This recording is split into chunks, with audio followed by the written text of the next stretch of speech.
সীমান্তে লাগাতার উস্কানি বাংলাদেশের, ফের আক্রান্ত হলো বিএসএফ।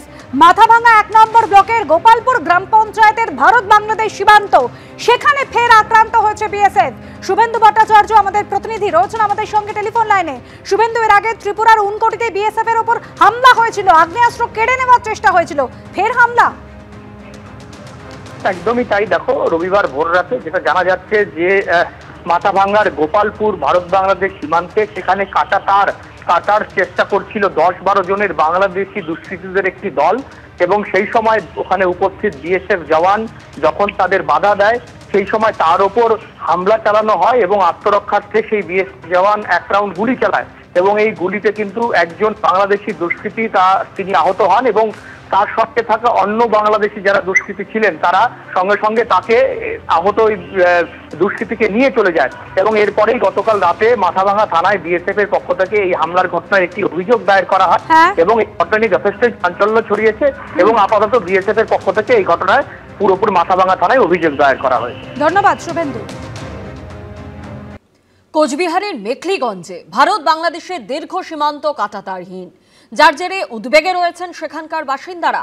তাদের দাবি, কুয়াশা অন্ধকারকে কাজে লাগিয়ে অবাধে চলছে অনুপ্রবেশ, চলছে গরু পাচার, এমনকি জঙ্গি কার্যকলাপের আশঙ্কাতেও ভুগছেন স্থানীয়রা। একদিকে কোচবিহারের মেখলিগঞ্জ, অন্যদিকে বাংলাদেশের লালমনিরহাট। মেখলিগঞ্জে ভারতীয় ভূখণ্ডেই ঠিকানা বাংলাদেশের লালমনিরহাট জেলার দহগ্রাম অঙ্গারপোঁতা। সীমান্ত লাগোয়া এই এলাকা কাঁটাতারবিহীন।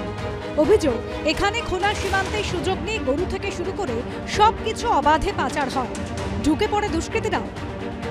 মেখলিগঞ্জ মহকুমায় এই 3 বিঘা করিডোর। আমার ডান দিকে যে কাঁটাতারের বেড়া রয়েছে তার ওপারেই কিন্তু বাংলাদেশের মূল ভূখণ্ড। বাঁ দিকে এই করিডোর হয়েই কিন্তু ঠিক পৌঁছে যাওয়া যায় দাহগ্রাম অঙ্গারপোতা ছিটমহলে। এই 3 বিঘা এলাকা অত্যন্ত গুরুত্বপূর্ণ। এই 3 বিঘা করিডোর দিয়ে দুষ্কৃতীরা ঢুকে যাচ্ছে দহগ্রাম অঙ্গারপোতা ছিটমহলে, এবং তারপরেই সেখানে পুরো ফাঁকা সীমান্ত, সেই সুযোগ নিয়ে কিন্তু তারা ভারতে প্রবেশ করে যাচ্ছে। বিএসএফের নজরদারি রয়েছে, মানব পাচার, এমন গরু পাচার ইত্যাদি কিন্তু হচ্ছে। কিন্তু দীর্ঘদিনের দাবি যে এই এলাকায় কাঁটাতারের বেড়া দেওয়া হোক। কাঁটাতারের বেড়া তৈরির প্রক্রিয়া ইতিমধ্যেই কিন্তু তারা শুরু করেছে।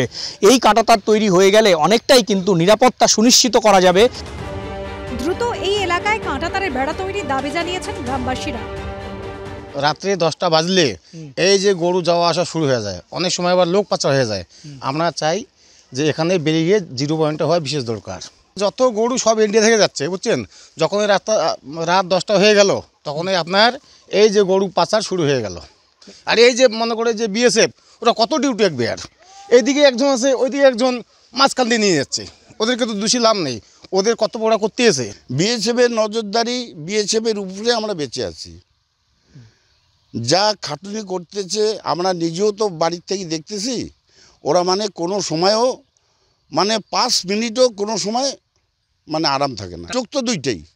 এখন ওরা কোন দিকে যাচ্ছে, আর কমসে কম 2-4 বিঘা মাটি তো মনে করো যে টাওয়ারগুলো আমাদের ফাঁকা আছে, মনে করো যে ওই ফাঁকাটার মধ্যে ফট করে ঢুকে গেল। পার্মানেন্ট যদি এখানে কাঁটাতারের বেড়া হয় তাহলে আমরা এইদিকে বর্ডারে যতগুলো আমরা বাসিন্দার আছি আমরা খুব শান্তিতে থাকবো। গত শুক্রবার বিএসএফ জওয়ানদের সঙ্গে নিয়ে গ্রামবাসীরা নিজেরাই অস্থায়ীভাবে কাঁটাতার লাগানো শুরু করে। তখনই কাজ বন্ধ করতে বলে হুম্বিতম্বি শুরু করে বিজিবি।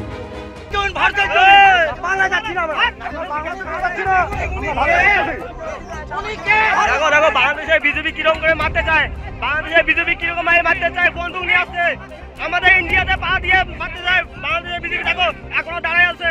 আমরা এখন দাঁড়িয়ে রয়েছি এই মেখলিগঞ্জের এই যে ভারত বাংলাদেশ সীমান্তে। এই যে দেখা যাচ্ছে যে খোলা মাঠ, ভারতীয় কৃষকরা সেখানে কৃষিকাজ করছে, এবং তারপরেই কিন্তু বাংলাদেশ রাতের অন্ধকারে গরু কিন্তু দহগ্রাম অঙ্গারপোতায় ঢুকে যায়। সেই গরু এই 3 বিঘা করিডোর দিয়ে সোজা বাংলাদেশের মূল ভূখণ্ডে ঢুকে যায়, এবং এই গরু পাচারের একেবারে স্বর্গরাজ্য হয়ে উঠেছে এই সীমান্ত, কারণ এই সীমান্ত পুরোপুরি খোলা। এবং দেখা যাচ্ছে যে 3 বিঘা করিডোর দিয়ে যখন যাচ্ছে সেই সময় বিএসএফও সামনে রয়েছে, কারণ বিএসএফের বিএসএফের এখানে কিছু করার নেই, কারণ গরু পাচার চক্র কিন্তু সক্রিয়। স্বাভাবিকভাবেই প্রশ্ন উঠছে, এই জন্যই কি তাদের সীমান্তে এই যে কাঁটাতারের বেড়া, সেই বেড়া দিতে বাধা দিচ্ছে বাংলাদেশ বর্ডার গার্ড এবং সেখানকার গরু পাচারকারীরা? স্বাভাবিকভাবে এই প্রশ্ন উঠছেই। ক্যামেরায় শুভ সাহার সঙ্গে শুভেন্দু ভট্টাচার্য, এবিপি আনন্দ, কোচবিহার।